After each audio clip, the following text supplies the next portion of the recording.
Hello everyone, today I would like to show you how to turn off and restart Google Pixel 10a. Let's have a look. Method 1. Power off Google Pixel 10a from notification area. First, swipe down from top of the screen to access the notification area. Then, swipe down again to display more options.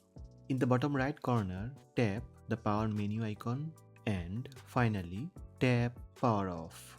Google Pixel 10a shutting down.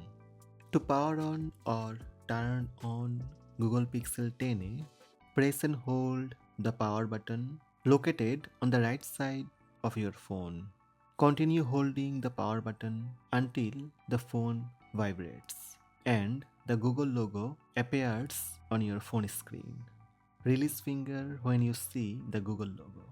Method 2. You can power off or turn off Google Pixel 10a using the hardware keys.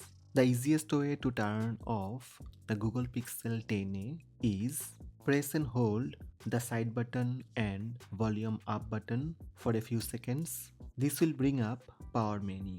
From here you can tap restart to reboot Google Pixel 10a or tap power off.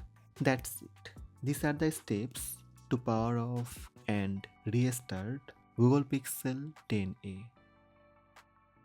Hope this video help you. Please subscribe my channel by tap subscribe button. Also tap the bell icon to receive notifications about all new videos.